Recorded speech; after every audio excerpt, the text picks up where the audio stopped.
Sorry, my phone died for some reason, but so it was a male and female angel, and Lot and his wife, they barricaded the door and they protected us all night long. So Sodom and Gomorrah passed the test. They passed the test, people. They were never set to be destroyed until those people came and tried to break down the door. God came down and he gave. God doesn't really.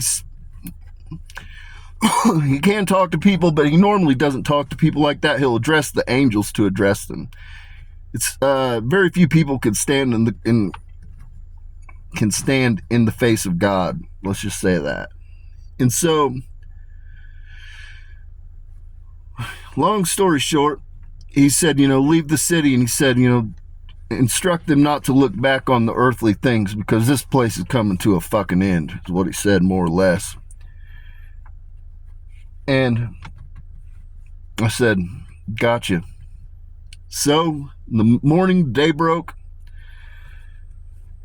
Lot and his 2 children were under an angel's wings, and I had Emily under my wings. And Emily couldn't turn from the earthly things. Though she had had divine inspiration and a divine hand in her life, her entire life, she couldn't keep her eyes on the godly. She was fixated on the earthly. She kept looking back as we started to rain down destruction. We turned the fucking place into glass with a comet. That's what we did. But as I was walking out, it says in the Bible that she looked back once and she was left. She was turned into a pillar of salt. That's not true. She looked back and stumbled 3 times.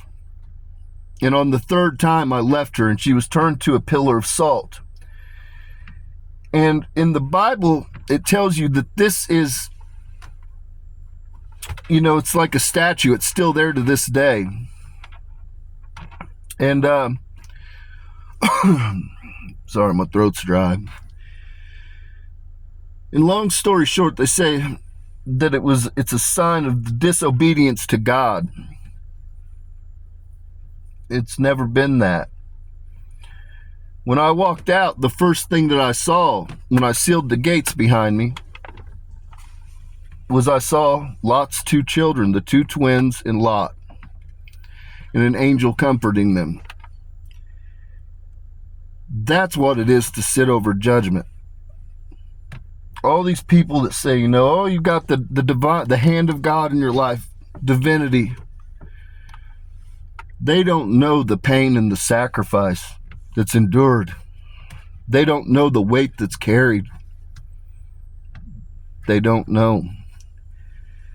It was never to be a symbol or a statue of disobedience for remembrance. It's a statue for the price of obedience. It was never about her. It was about the price I paid that day when I had to leave her.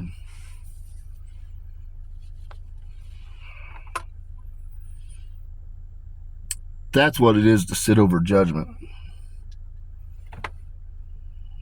A whole lot of death, a whole lot of destruction, a whole lot of sadness and sorrow. And people will just sit there and smile and talk about having the hand of God in your life.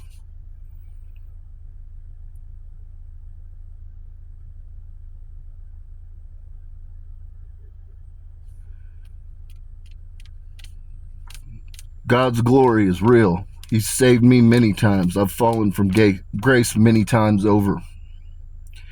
And he's always afforded me a way back. But understand, heavy is the head that wears the crown. There's a reason that the gravitational field literally bends when I walk the earth. There's a reason that there's literally a distillation in time that occurs wherever I'm at.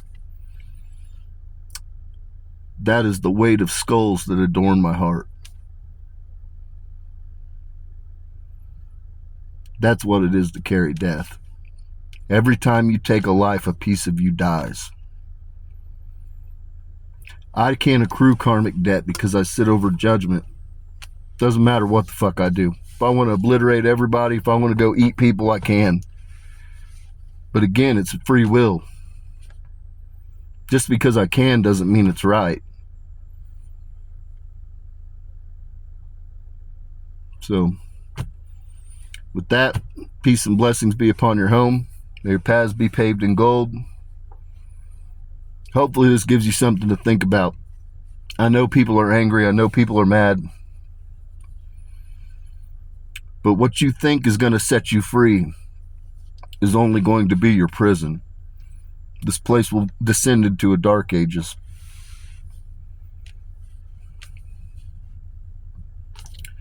You know, it doesn't matter if that's what you want to hear or not. I'm telling you the truth. Everything you've got, art-wise, everything that's been created technology-wise, was afforded to you by the Elohim. And they act as a channel for God. They have divine inspiration. That's where these ideas and these thoughts and this creativity comes from. When you eliminate them, you're going to have a real problem for humanity. It's not going to play out the way that you intend. I'm here to tell you, if anybody that's a seed of David gets touched in this fuckery, if anybody that's a seed of the House of Rothschild gets touched in this fuckery, I'm here to tell you, this fucking place is toast. I'm here to tell you. I don't give a fuck how many of them it is. 1, 10, doesn't matter. I'm just here to tell you. You touch one of mine, this place will never fucking grow another fucking piece of corn in its goddamn life. Take it to the fucking bank. So with that, peace and blessings be upon your homes. May your paths be paved in gold.